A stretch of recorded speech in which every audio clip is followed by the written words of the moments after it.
चलिए शुरू करते हैं। मैं राहुल गांधी को लगातार इस मसले पर सुन रहा हूं दीपक जी।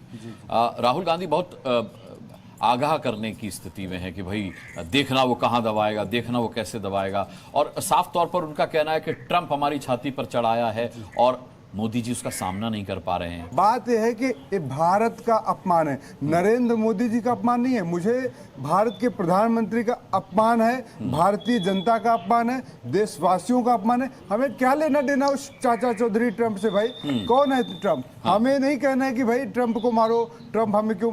नरेंद्र मोदी जी तो राहुल गांधी तो संसद में खड़े होकर कह रहे हैं कि ट्रंप बोलिए, ट्रंप झूठ बोल रहा है। जब हम ट्रंप को कुछ मानते नहीं तो उसके बयान को भी हम सब मानते हैं ट्रंप झूठ बोल रहा है। लेकिन जो मानते हैं कि अब की बार ट्रंप सरकार, वो बहुत ट्रम्प की मानते हैं। पिछले टेन्योर की बात है सर आप कहां कितने साल पुरानी बात? अच्छा खुद बताइए, अब की बार ट्रंप सरकार कितने साल पुराना, कितने साल पुराना डायलॉग? 1950 में अभी नेहरू जी ने क्या किया उसको तो गाली देते हैं। सुनिए, उसके बाद बाइडेन आ गए, गाली देते हैं, इंदिरा जी को गाली देते हैं, राजीव गांधी, मोदी जी बाकायदा सेनेट गए। आप ही की बात, ये जो बात आप कह रही है वही। नमस्कार दोस्तों, मैं हूं सुनील और आप देख रहे हैं क्विक रिएक्शंस में आप सबका एक बार फिर से स्वागत है। आज का वीडियो है ऑपरेशन सिंदूर और ट्रंप के लगाए हुए टैरिफ के बारे में। ये कांग्रेसी लोग जो ट्रंप बोलता है उसको मानते हैं, जब इनके तरफ होता है तो पता नहीं ये लोग क्या सोचते हैं। इसीलिए ये लोग, मुझे तो लगता है कि ये लोग और 20 साल या 25 साल तक पावर में आ सकेंगे।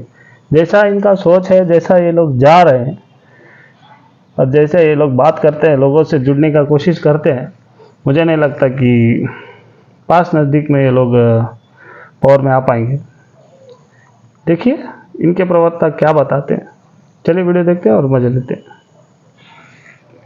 देखिए बात ट्रंप की नहीं है, बात भारत के अस्मिता की है, भारत के अस्तित्व की है, भारत के स्वाभिमान की है, भारत के संविधान की है, भारत के 140 करोड़ लोगों की है। और 140 करोड़ लोगों के बीच में जो चाचा चौधरी बनने आएगा, चाहे वो पाकिस्तान हो, चाहे चीन हो, चाहे अमेरिका हो, चाहे जापान हो, उसको एक ही भाषा में जवाब देना चाहिए। सरकार कोई भी हो, देश का प्रधानमंत्री कोई भी हो, और सामने देश कोई भी हो, जवाब एक ही होना चाहिए। ठीक है, समझिए।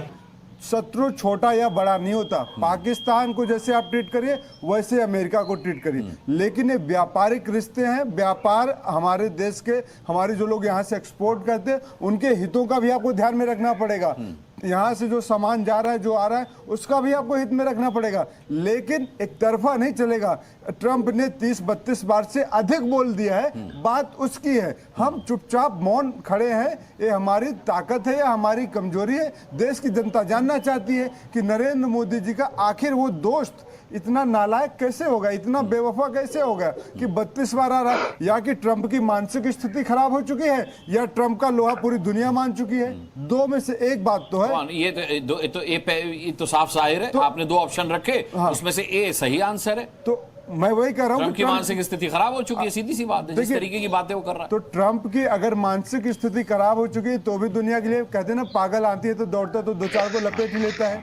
फिल्मी डायलॉग की बात करें तो अच्छा, पागल आती की मुझे याद आया, कहावत आपने बड़ी अच्छी याद दिलाई, पागल आती है। एक हाथी पर एक कहावत और है कि हाथी चले अपनी चाल, उससे आगे की मैं नहीं बोलूंगा। तो अगर वो हाथी अपनी चाल चल रहा है, आप कहना हम हाथी हैं, हम अपनी चाल चल रहे हैं, तो आप पागल हाथी तो नहीं है ना? हम पागल हाथी कैसे? पागल हाथी तो नहीं है। अगर हम पागल हाथी होते तो आज हम अपने स्वदेशी हथियारों से अपने दुश्मन की बोलती बंद कर पाते। देखिए, स्वदेशी हथियारों की जब आप बात करते हैं तो आपको ये भी बताना पड़ेगा आपने कितनी ऑर्डिनेंस फैक्ट्रियां लगाई हैं।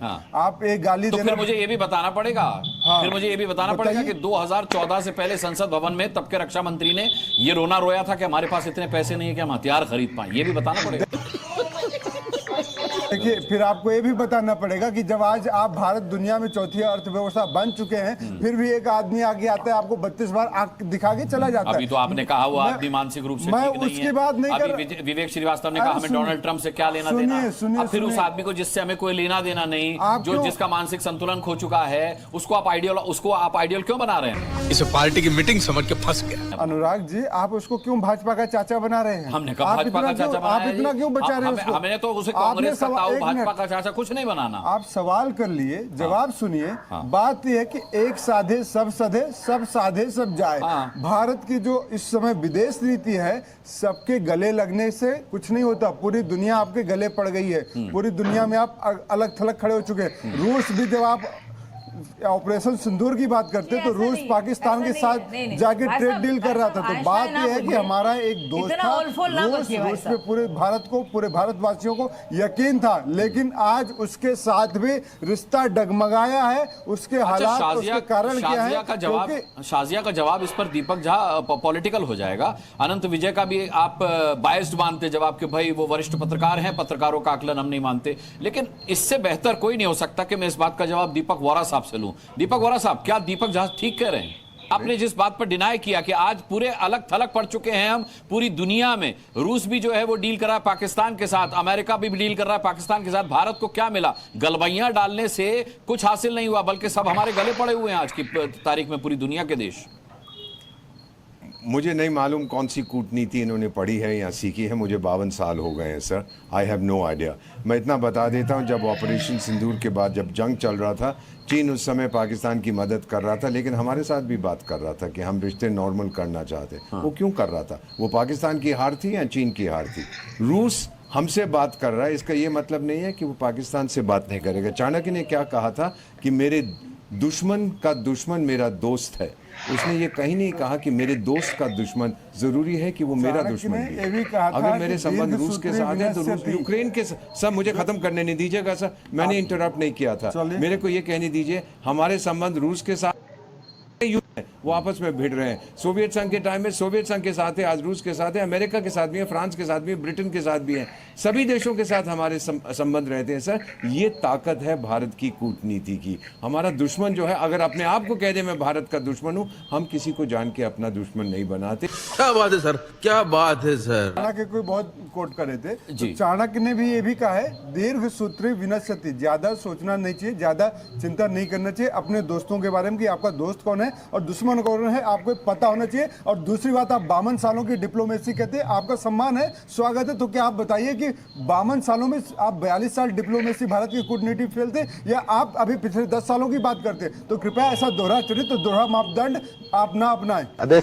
भारत की बात करिए, 52 सालों की बात करिए, 75 सालों की बात 52 साल से मैं डिप्लोमेसी देख रहा हूं, जो भारत की डिप्लोमेसी रही है पूरी दुनिया के लिए, वैसी डिप्लोमेसी किसी देश की नहीं रही। पिछले 10 सालों में जो भारत की डिप्लोमेसी है वो धरातल में क्यों जा रही है? कहां किसने कहा धरातल में जा रही? अरे भाई, आपके आकलन को वेरीफाई थोड़ी कर दिया जाएगा। का एक एग्जांपल दे रहा हूं मैं। अच्छा, 2024 अप्रैल से लेकर 2025 अप्रैल तक भारत ने अमेरिका के साथ लगभग 32,300 हजार करोड़ रुपए का ऑयल सौदा करता है। 2023 से 2024 में 16,000 करोड़ के आसपास का था, तो जस्ट डबल हो गया पिछले 1 सालों में। फिर भी टैरिफ की मार क्यों पड़ रही है हमको? अभी बता दे भाई, अभी बता दे। बताओ क्यों पड़ रही है? आपको ये विश्वास दिलाने के लिए टैरिफ, सुनिए, आपको ये विश्वास दिलाने के लिए टैरिफ की मार पड़ रही है कि सीज फायर ट्रंप ने नहीं करवाया। हम अगर झुके होते तो हम पर टैरिफ नहीं लगा होता। ये इस देश की विपक्षी पार्टियों को विश्वास दिलाने के लिए भी बहुत जरूरी था कि ट्रंप हमको सजा देने की बात है। अगर हमने उसकी बात मानी होती तो आज वो हम पर टैरिफ नहीं लगा रहा होता, हम पर इनाम बरसा रहा होता। बात तो सही है। ठीक है, मैं लौटूंगा आपके पास। पंकज शर्मा जी का आप अपना मापदंड नहीं, ये मापदंड नहीं है। देश के साथ है, भाजपा के साथ है। मैं देश के साथ हूं, मैं देश के साथ हूं, मैं देश के साथ हूं। दीपक झा, अगर आप देश के साथ हैं तो मैं आपके साथ हूं। अगर शाजिया अलमी देश के साथ हैं, उनके साथ हूं। मैं हर उस शख्स के साथ हूं जो देश के सर्वोपरि अगर मानता आप है। देश के साथ हैं तो सरकार से सवाल करिए। सरकार से, अरे भाई साहब, सरकार से सवाल, देखिए सुनिए, अच्छा मैं सरकार से सवाल करता हूं और मेरा यही पेशा है, लेकिन सवाल यह है कि मैं सरकार से सवाल करने के नाम पर गलत आंकड़े, गलत बयानी नहीं करता कि चीन ने, सुनिए बता रहा हूं कि चीन ने 2000 वर्ग किलोमीटर जमीन हड़प ली, फिर कभी बोला 42,000 वर्ग किलोमीटर जमीन हड़प ली, फिर एक बार बोला 4,000 वर्ग। ये सवाल पूछना नहीं है, ये फेक न्यूज फैलाना है। सही पकड़े हैं। ये सुनिए, मैं सरकार से सवाल पूछता हूं, ये नहीं कहता कि अरुण जेटली मुझे धमकाने आए थे जो इस दुनिया में थे ही नहीं। मतलब 2020 में किसान आंदोलन शुरू हुआ और राहुल गांधी कहते हैं 2019 में अरुण जेटली धमकाने आए थे 2020 में, जबकि 19 में उनका देहांत हो गया था। मैं सवाल पूछता हूं, मैं फेक न्यूज नहीं फैलाता। फेक न्यूज फैलाने को सवाल पूछना नहीं कहता। अनुराग भाई ये भी कहिए 1960 में सरदार पटेल जिंदा नहीं थे। अब मुझे बोले ना, 1960 मैं आ जाऊंगा, उस मुद्दे पर भी आ जाऊंगा। मोहम्मद आइए पंकज ना, शर्मा बहुत आइए, देर से अपनी इस बारी के मुद्दे पे आइए। नहीं, एक मिनट 1960 रुकिए, एक में सरदार पटेल जिंदा आज के नहीं मुद्दे थे। पर रहते। देखिए नहीं, आपकी एक सहूलियत मिनट। के हिसाब से मुद्दों आप पर नहीं अपनी आऊंगा सहूलियत के हिसाब मैं से तो फेक राहुल न्यूज गांधी को फैलाने और टारगेट सवाल करेंगे, पूछा टारगेट करेंगे। नहीं टारगेट राहुल गांधी लेकिन- टारगेट किसी को भी करे, मैं नहीं, राहुल गांधी को झूठ आप बोलने पर भी टारगेट ना गृहमंत्री को करूं। सवाल कितने नहीं वर्ग करेंगे किलोमीटर, कि 1960 कितने वर्ग में किलोमीटर, सरदार एक आंकड़ा पटेल जिंदा नहीं दीजिए, थे। एक आंकड़ा दीजिए। भारत की आबादी अरे 600 करोड़ ऐसे कम हो बकर गई। बकर बोलने से नहीं अच्छे दिन चलेगा। कम आंकड़ा आए। एक आंकड़ा दीजिए ना, कितने वर्ग किलोमीटर जमीन चीन ने हड़प ली है, एक आंकड़ा 2000, 4000, 4200 कितना। और जब तो मोदी लद्दाख जी का तो वीडियो कहते हैं ना, कोई सुप्रिया अंदर शिने आया। तो एक मिनट, सुनिए मोदी जी ना कहते हैं ना, पोस्ट कोई करती है तो अंदर आया, उसमें ना कोई बाहर गया, 5-6 किलोमीटर की गलवान बात का- आती है। कौन है ये लोग? कहां से आते हैं ये? अजय झा का तो सब लोग मिलके उड़ा दिए। ऐसा लगा आप सब लोग को ये वाला वीडियो अच्छा लगा तो प्लीज़ लाइक शेयर और सब्सक्राइब कीजिए। मिलते हैं अगले वाले वीडियो पे। जय श्री